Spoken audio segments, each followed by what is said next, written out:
आज का ये संदेश, इस शिक्षा का शीर्षक है कलीसिया के निमित्त प्रभु के दिन का वर्णन। ईस्वी 50वां वर्ष,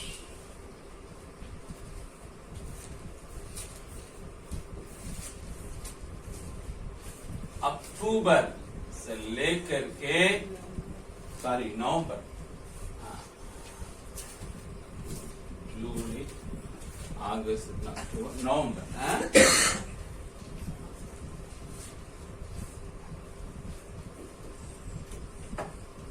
लेकर के 51वां वर्ष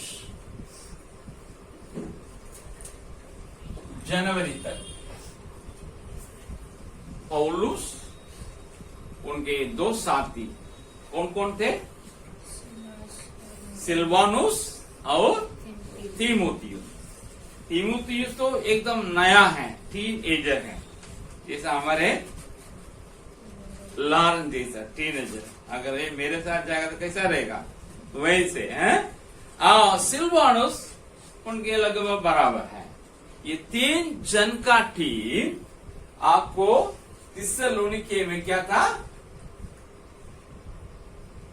सेवा किया।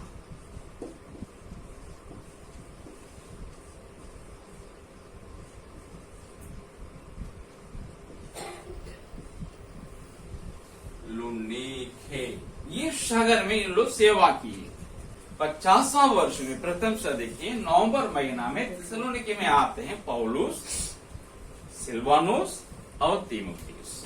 नवंबर में रहते हैं, दिसंबर में रहते हैं, जनवरी में रहते, 3 महीना वहां रह करके सेवा करते हैं।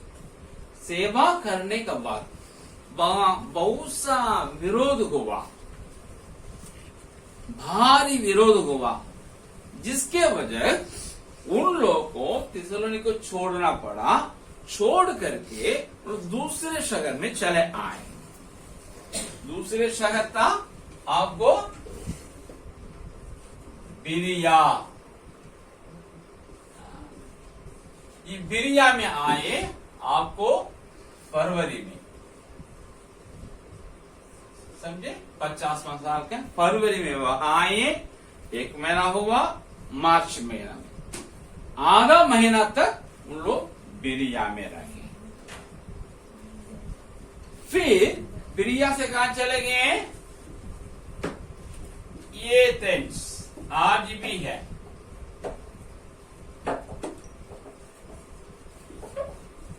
एथेंस यहां आए मार्च महीना में, वहां रहे।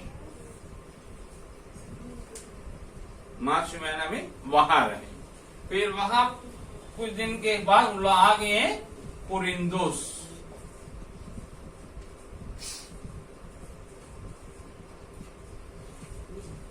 समझे? अभी कोरिन्थुस में आके यहां पे क्या बोलते हैं?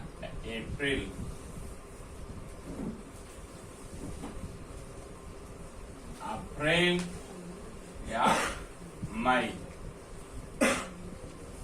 मार्च में भी आ गए यहाँ पे। सो 3 महीना थिस्सलुनीके में थे, 1.5 महीना कहां थे? बिरिया में थे। उसके बाद कुछ दिन, 10-15 दिन वो कहां थे? एथेंस में थे। उसके बाद वो कोरिन्थुस में आ गए। वहां मार्च में लास्ट में आए, अप्रैल, मई। इस वक्त में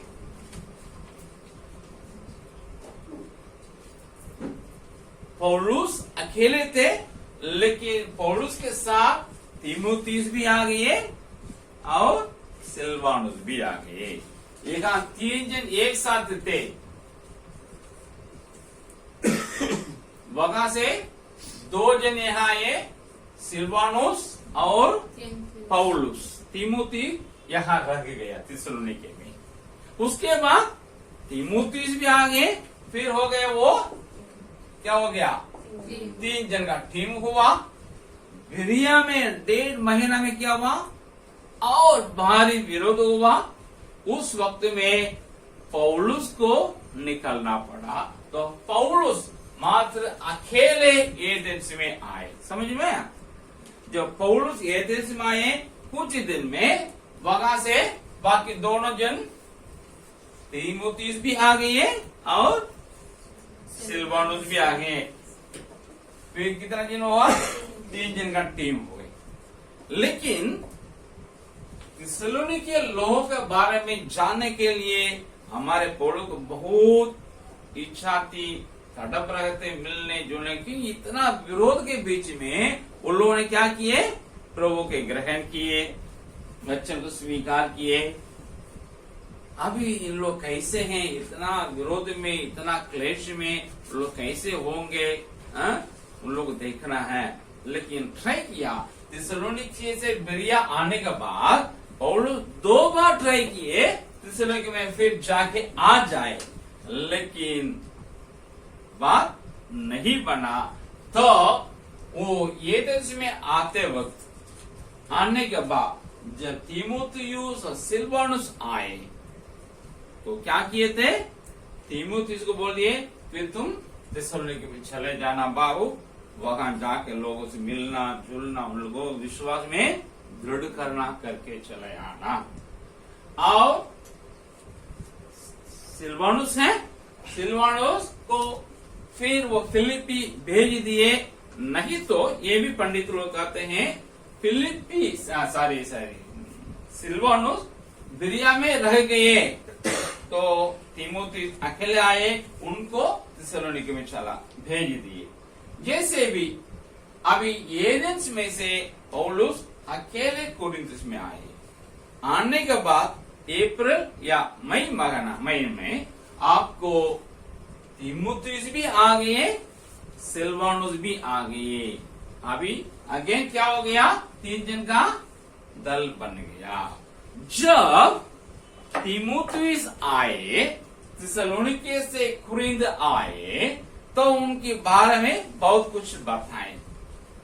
उन लोग अच्छे हैं, विश्वास में दृढ़ हैं, आपसे मिलने के लिए तड़प रहे हैं, जिसे आप भी उनसे मिलने के लिए तड़प रहे हैं। इस प्रकार अच्छा खबर दिया। वो खबर सुन करके उनके लिए क्या किए? चिट्ठी लिख रहे हैं, पत्र लिख रहे हैं। वही है पहला थिस्सलुनीके की पत्री। हम लोग पिछले सप्ताह क्या देखे? वहां से जनवरी में चले आने के बाद ये मार्च महीना तक या तो अप्रैल महीना तक, मतलब फरवरी, मार्च और अप्रैल या मई, 3 महीना के अंदर क्या हुआ? थिस्सलुनीके चर्च में, वहां के कलीसिया में कुछ विश्वासी लोग क्या कर लिए? मर गए। तो उस वक्त में यीशु मसीह पुनरागमन के बारे में पौलुस उन लोग को सिखा दिए थे। 3 महीना में सिखा दिए थे। तो उन लोग यीशु मसीह पुनरागमन के बाट जो रहे थे, इंतजार कर रहे थे। उन्होंने सोचे थे प्रभु जल्दी आएंगे, आते वक्त तो हम लोग क्या रहेंगे? जिंदा रहेंगे। लेकिन क्या हो गया? पौलुस यहाँ आ गए और फर्दर स्टडी और एक्स्ट्रा जानकारी देने का वक्त नहीं था। इतना बता दिए प्रभु आ रहा है, आपको वेट करना है, हम लोग उनसे मिलना है। वो यहाँ आने के बाद क्या हो गया? कुछ लोग मर गए कलीसिया में, कुछ विश्वासी लोग मर गए, जिनको बहुत चिंता हो गया। मर गए, प्रभु नहीं आया, इन लोग मर गए। तो जो प्रभु आएंगे, इन लोगों को प्रभु से मिलने का मौका मिलेगा कि नहीं मिलेगा? प्रभु आने के तो महान दिन है, वो दिन में हम लोग को क्या मिलेगा? हिस्सा होगा। तो क्या उन लोग की हिस्सा होगा कि नहीं? क्या होगा? इनका विश्वास क्या होगा? कुछ प्रश्न में बदल गया। तो ये बात को बताया तीमुथियुस को, तीमुथियुस आके हमारे पौलुस को बताया। तो उनके लिए लिख रहा था, जो मर गए उनके बारे में आप कैसा नहीं रहना है? अज्ञानी रहना है। विज्ञानी भी नहीं रहना। कैसे रहना है? ज्ञानी रहना है। अज्ञानी का मतलब ज्ञान की बिना ज्ञान रखे। विज्ञानी मतलब क्या है? ज्ञान के विरोध में। इसलिए विज्ञानी लोग क्या करते हैं? बाइबल को मानते नहीं, वो लोग ज्ञान के विरोध में है। अज्ञानी ज्ञानी नहीं है। अब देखिएगा, ये लिख रहे तुम अज्ञानी रहिए ना, नहीं रहना है। जो मर गए प्रभु में, वो मरा हुआ स्थिति में नहीं, वे सो रहे हैं। प्रभु में क्या कर रहे हैं? सो रहे हैं। यीशु मसीह में सो रहे हैं। जब यीशु आएंगे, इस आप बाट जो रहे हैं, क्या होगा? जो मर गए वो जीवित हो जाएंगे, जी उठेंगे। जितने लोग यीशु मसीह को स्वीकार करके मरे हैं, विश्वासी बनकर मरे हैं, वे जी उठेंगे। उसके बाद क्या होगा? हम लोग जो जीवित हैं, बचे रहेंगे, उस वक्त में हमारा भी रूपांतरण होगा। दोनों मिलकर के ईश्वर क्या करेंगे? मिलेंगे नीले आसमान के पार। उसके बाद हम लोग वहां से पृथ्वी में चले आएंगे। कई स्वर्ग दूतों के साथ यीशु मसीह स्वर्ग से उतरेंगे। पुराने नियम के जितने संत लोग वो जीवित हो जाएंगे और हमारे विश्वास लोग जीवित हो जाएंगे। पुराना नियम के विश्वास मतलब संत लोग के साथ हम लोग मिलकर हम सब मिलकर नीचे आ जाएंगे। इसीलिए आप लोग क्या करना है? एक दूसरे को शांति देना है, तसल्ली देना है, शोकित नहीं रहना है। शोकित को हमसे अलग हो गए, इतना प्यारे थे और उसको हम सह नहीं पा रहे, ये शोकित होना गलत बात नहीं। लेकिन ऐसा शोकित नहीं होना हमेशा के लिए चला गया फिर देखिए नहीं, ऐसा नहीं है। आप देखेंगे ये बात को पिछले सप्ताह में मतलब 4 अध्याय का 13 वचन से लेकर 18 वचन तक हम लोग देख लिए। हम सोचते ही पहले इतना इनको क्या है? चिंता है मरे हुए लोगों के बारे में। लेकिन ऐसा भी लग रहा है इन लोग अपने बारे में भी चिंतित थे, न केवल मरे हुए मसीही मृतकों के बारे में चिंतित थे। क्या उनको यीशु मसीह के पुनरागमन में हिस्सा मिलेगा कि नहीं मिलेगा? हमारे बारे में हम चिंतित हैं। क्या कौन सा चिंता है? क्या हम यीशु मसीह आते वक्त उनसे मिलने के लिए तैयार हैं? एक क्वेश्चन आपको आता है ना, सबको आता है ना।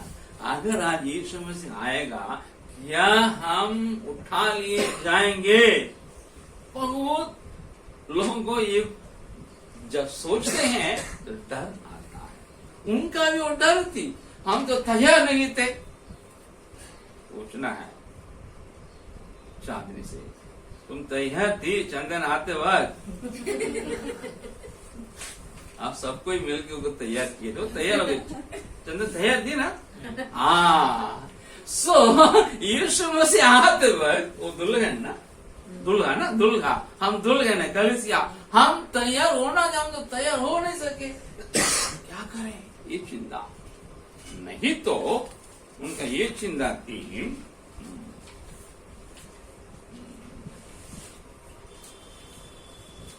अपने असुरक्षित इन लोग एक साथ, अगर हम तैयार नहीं हैं, हम छूट जाएंगे। तो इन लोग अपने को असुरक्षित एक साथ किए।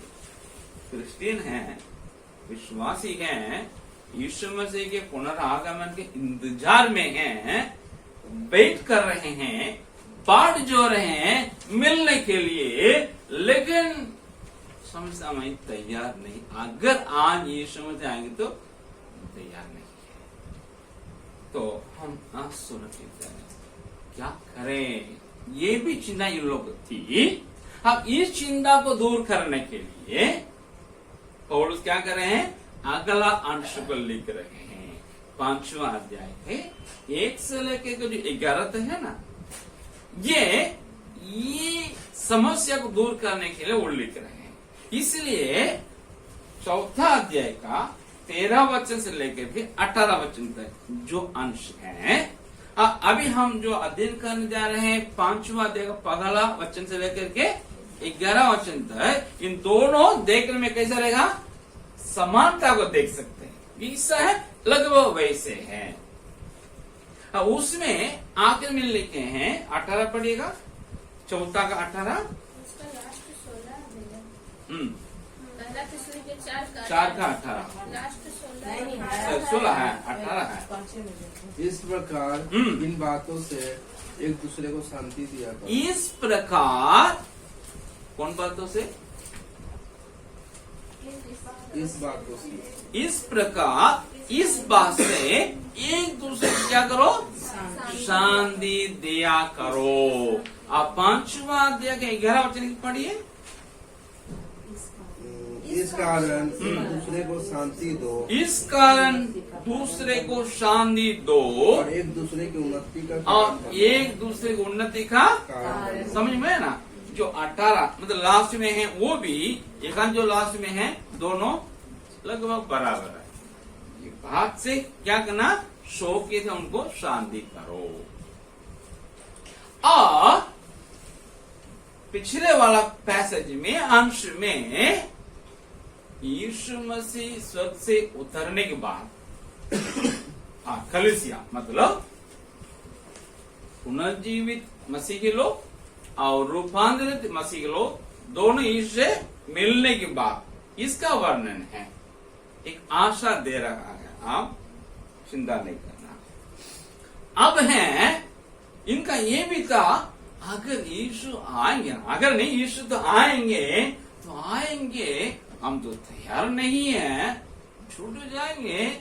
हमको मालूम होना चाहिए यीशु मसीह का आने का दिन कब होगा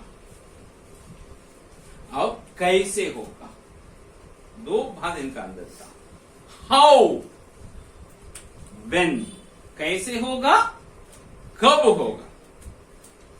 अगर चंदन आने का दिन मालूम नहीं है हमारे चांदनी, कैसा रहेगा, कब आएंगे चंदन जी, कब आएंगे चंदन जी, तैयार रखना है। वो मम्मी से पूछ, मम्मी कब आएंगे, पापा कब आएंगे, कमल थोड़ा पूछ लो ना। हमको शर्म हो रहा है, तो ये लोग पूछ के बताएंगे आएंगे, उसी दिन आएंगे, उस दिन रात में आएंगे, दिन में आएंगे, रात में आएंगे, समय ये क्या है, एकदम सस्पेंस। ठीक है, समय हो गया, कैसे आएंगे, घोड़ा में आएंगे, घोड़ा में आए थे, कार से आए थे, गाड़ी से आए थे। ये पूछ रहा है कैसे आएंगे, घोड़ा से आएंगे, गाड़ी से आएंगे, पैदल आएंगे, बता नहीं किस प्रकार आएंगे। तो आप चांदनी एकदम तैयार हो गई है, सहाय मंगल आ गया, उनको भी खाना कराने के लिए तैयार है ना, घर से लोगों के लिए भी तैयार हो गई। स्वामी यहाँ देखते हैं इन लोगों के मन में था कैसे होगा यीशु मसीह का आगमन, कब होगा। इन दोनों को अभी पौलुस इसमें लिख रहा है, कैसे होगा और कब होगा। अब इनका क्या समस्या है, हम तो तैयार नहीं हो सके, छूट जाएंगे तो असुरक्षा। सो ये बात को क्या करता है, डील करता है पौलुस। ये बात को इसका समाधान देने के लिए वो लिख रहे हैं। हम क्या देखते हैं यहाँ पे, आपको पहला वचन से लेके 6वां वचन तक, फिर 9वां वचन से लेके 10वें वचन तक, ये बात को हम देखें। इसमें 3 बातों को हम देखने जाए। नंबर 1 क्या है, आपको मौजूदा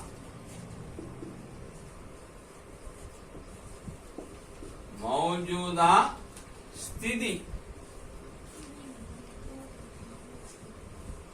इन लोग का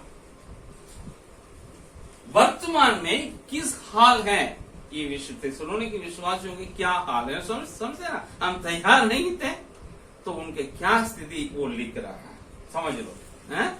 उसके बाद मौजूदा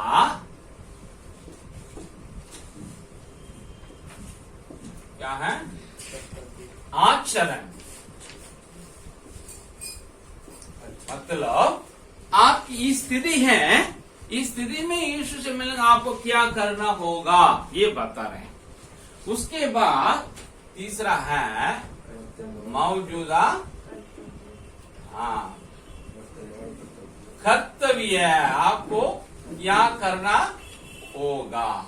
ये 3 बातों को उल्लेख करें, ये 3 शीर्षक में इसको हम क्या करेंगे, समझने जा रहे हैं। सो यहां हम देखते हैं पहला वचन से लेके 6ठा वचन और 9वां वचन से लेके 10वां वचन।